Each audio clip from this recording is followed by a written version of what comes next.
আসসালামু আলাইকুম গায়েস, আশা করি সবাই ভালো আছেন। দেখেন এই যে আমার বাসায় বাবা পিঠা বানানো হচ্ছে। নারকেল কোরানো, খেজুরের গুড় এবং কি চালের গুঁড়া বানানোর শেষ পর্যায়ে। আসলে আমি বাসায় ছিলাম না, বাট তাই আপনাদেরকে পুরা উপকরণটা দেখাতে পারিনি।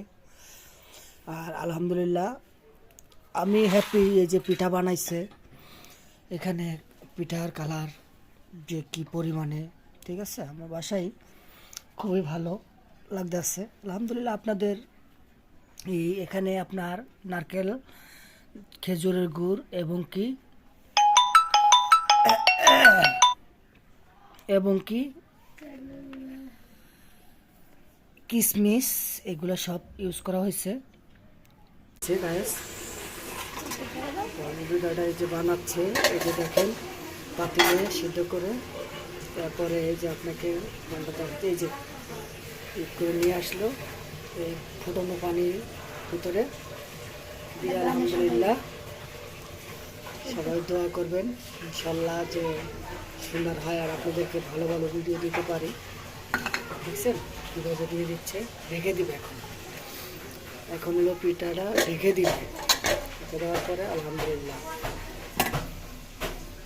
সবাই ভালো থাকবেন, আশা করি দোয়া রাখবেন। এই যে গিফট করতে আসি পিঠা, গেস্ট আছে, গেস্টকে দিচ্ছি দু পিস পিঠা। এই যে সবাই মিলে খেতে হয়, আসলে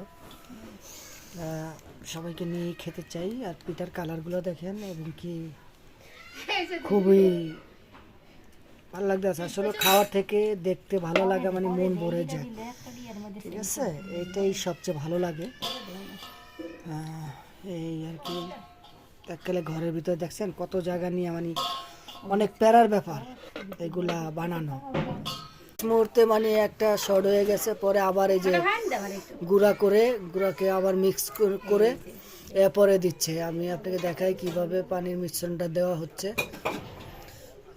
পানির মিশ্রণটা দিলে পরে দেখবেন পানিটা কীভাবে মিশ্রণ করে। দেখেন ভাপা পিঠা বানাতে হলে এটাতে দেওয়া হয়েছে আতপ চাল এবং কি সিদ্ধ চাল মিক্স করে।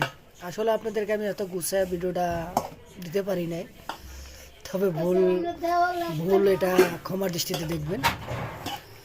ভুল করতে করতে মানুষ শিখে।